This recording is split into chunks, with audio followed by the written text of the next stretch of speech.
Did you know Sea of Thieves released this year? Yep, the pseudo-MMO pirate FPS that launched as empty as the seas players sailed on released this year, in March. Maybe it's just me, but 2018's felt long. It's been bad, and it's also been great, truly the worst and best of times. Blue-blooded AAA IPs like Far Cry took steps back, failing to innovate on an aging formula, while blue-blooded AAA IPs like God of War not only innovated, but somehow managed to simultaneously reinvent itself and remained committed to the series' roots. Actually, God of War may be the reason Sea of Thieves' uninspired launch feels so far off. Like Breath of the Wild in 2017, 2018 was another year in which a serious Game of the Year contender, a generational classic in God of War, released during the year's beginning quarter. Toward the year's end, Red Dead Redemption 2 made things interesting, releasing in late October, and Super Smash Bros. Ultimate gave the Switch another must-own Best of its Series exclusive in early December. If you're looking for an indie darling like 2017's Hellblade: Senua's Sacrifice, Celeste is your game, releasing in January and nabbing itself a Game of the Year nomination at the Game Awards. Through it all, however, God of War withstood its challengers, winning Game of the Year at the Game Awards, and I'm sure piling up even more awards as the year closes. I'd agree with all of those awards, by the way. God of War is my favorite experience to have released this year. A clean, perfectly paced brawler with precise combat and a riveting, adventurous story. But the game I probably played the most this year wasn't released this year at all. Onward is a realistic squad-based FPS by Downpour Interactive, originally released in 2016, that remains one of the most mechanically satisfying, detailed, and intense VR titles in existence. It's not necessarily what Onward does that makes it great, but how it executes those things. If you ported it outside VR, it would be a very basic, very bland tactical shooter. But in VR, Onward sets the baseline for how a VR FPS should move and feel, if not a tactical VR FPS. As we recap the topics I've chosen to look back on for 2018, I think that'll actually be a good place to start with: VR.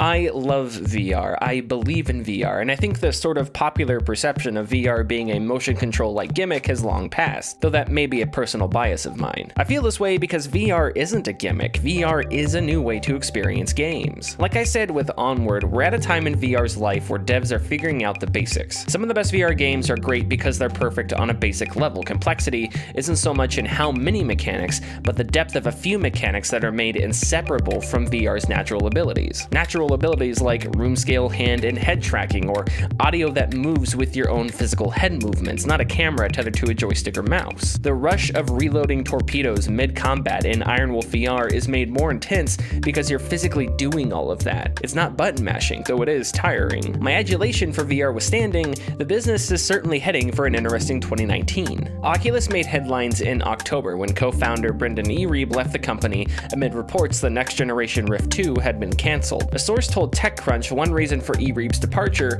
was that he wasn't interested in offering compromised experiences that provided short-term user growth but sacrificed on comfort and performance. The Oculus Quest, slated for release sometime spring 2019, is the company's halfway point between the wireless Go and the high-end Rift. Neither the Go nor Quest have near the Rift's potential horsepower, since both are standalone self-contained headsets that use inside-out tracking, meaning external sensors are not required. And also, as reported by TechCrunch, the next generation Rift will be a modest upgrade to the platform, rather than a monumental technological step up like we'd expect with game consoles. By contrast, HTC launched the Vive Pro in April, again a high-end upgrade to the Vive, though perhaps not a new generation, if you will. By all accounts, the Pro was definitely an upgrade over the Vive, but Jesus Christ, look at that price tag. Between Oculus and HTC, we may be seeing a split in strategy. Without seeing for sure what the next Rift is, Oculus looks to stay near the lower end, more consumer-friendly side of the VR spectrum, while HTC, at least with the Vive Pro, heads in the opposite direction. What all this means for the VR market at large in 2019 is anyone's guess. I don't want to speculate too much. And it's not like HTC and Oculus are the only companies invested in VR. We're on the precipice of a new console generation too, and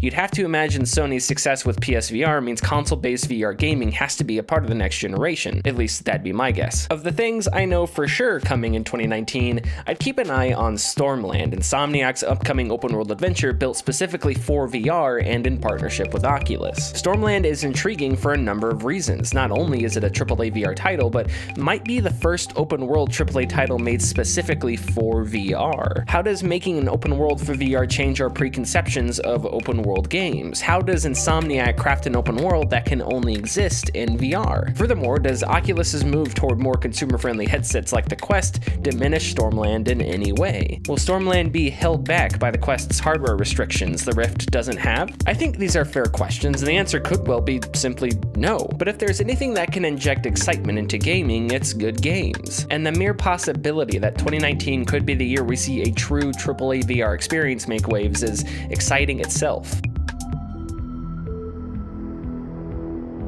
You may have heard this question before. What will be the first $80 game? It's a question that arises from the industry's blurry, complicated, and much debated economics. Are games too expensive or not expensive enough? Are big AAA publishers making a good enough sizable return on their products, or are microtransactions, DLC, season passes, and all kinds of other monetization schemes the only things making ends meet? In late December, TechCrunch reported Epic Games, developer of Fortnite, ended 2018 $3 billion richer. Not in revenue, mind you, but in actual profit. Fortnite is a cultural phenomenon we've never seen before. It's penetrated the pop culture landscape unlike any game previous. Love it or hate it, Fortnite's impact has been huge. Fortnite is also free, at least the Battle Royale version that popularized it in the first place, and that low level of entry makes the ridiculously overpriced microtransactions skate by accepted. We can have a discussion about the ethics of Fortnite's model, and we can also have a discussion about the quality of the game itself. Both are important topics well worth their own video. But if I could hazard a guess, the people most excited about that $3 billion in profit aren't the people who are exactly passionate about Fortnite's business ethics, let alone the quality of the game. The service-based business model so many companies salivate over is simple, at least conceptually. Insane profits at low costs, fewer titles in favor of retention, keeping players holding their controllers for longer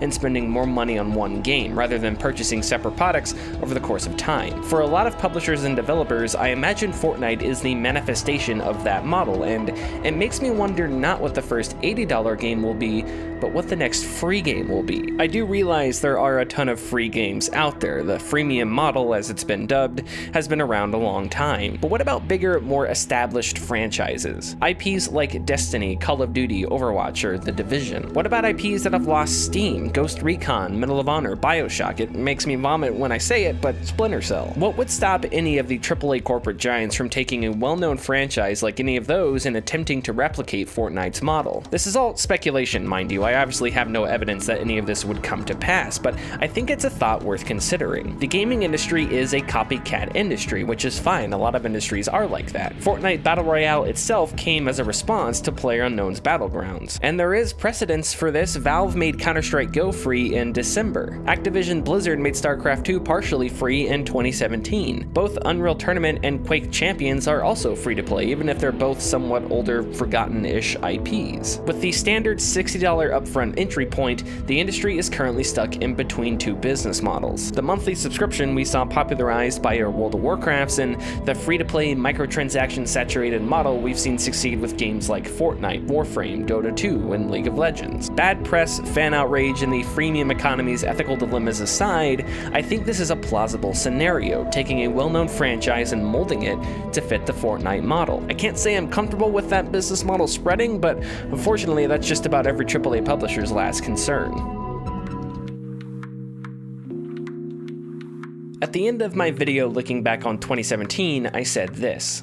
And if 2018 proves to be a year that competition between the mountains of the gaming industry is at its highest, well, that'll be great news for the rest of us. In a few ways, I think I was kind of right. This generation is ending, and ending fast. If there's a lesson to be learned, it's that generally, good games make good money and sell consoles. PlayStation not only outsold Xbox this generation, but fielded a phenomenal lineup of exclusives the Xbox One just couldn't match. And that's not including upcoming titles like Last of Us 2 and Death Stranding, which Sony may use as bridges into PS5. Microsoft started off on the wrong foot with Xbox One, and it really set the console back. But if you remove remove games from the equation, the picture looks a little different. Where Sony fumbled with backwards compatibility and was stubborn to allow crossplay even if they eventually caved to public pressure, kind of, Microsoft surprised and executed. Besides supporting backwards compatibility, which was massively popular according to the company, Microsoft's Netflix-like Xbox Game Pass has been a real industry changer too. And that was before it announced in January all first-party exclusives would appear on the service at launch. 6 months after that announcement, in July, Brad Sams, executive editor at Thurrott, reported that Microsoft wouldn't have a next-generation console, but consoles. One a traditional plastic box and the other made to work in an all-digital ecosystem, specifically with Microsoft's upcoming game streaming service. Microsoft unveiled that game streaming service in October, named Project xCloud. Every console generation is different, every console generation improves and upgrades, but the next console generation, the PlayStation 5 and Xbox whatever generation, seems to be poised to be something else entirely, moving far away from physical hard copy based gaming, further emphasizing the digital side of the industry and working with and creating different price gates to games like subscriptions and streaming services. I try not to get overdramatic, but it feels like an enormous shift away from how we've understood gaming for decades. A future like that raises all kinds of questions for all kinds of people, developers, media, and consumers alike. How do you review a game that's included in a streaming service? How do you review a streaming service itself? Does a giant streaming infrastructure change the way games are developed? As exciting and a little worrying as these questions are, we're getting ahead of ourselves. 2019 lays ahead, and perhaps with it, answers to the previous questions. The prevailing sentiment that we'll see next-generation tech launch in 2020 is becoming more and more prevailing, though not officially confirmed. So for now, rejoice, because there's a strong possibility 2019 will be a rare year for video game enthusiasts like you and me. It'll be the calm before the storm, a nostalgic look back on an entire console generation and the moment that same generation, once so technologically savvy, suddenly becomes second class. All along with the excitement and anticipation of new hardware, the anxiety of something new and expensive to buy, and the video game possibilities that lie ahead.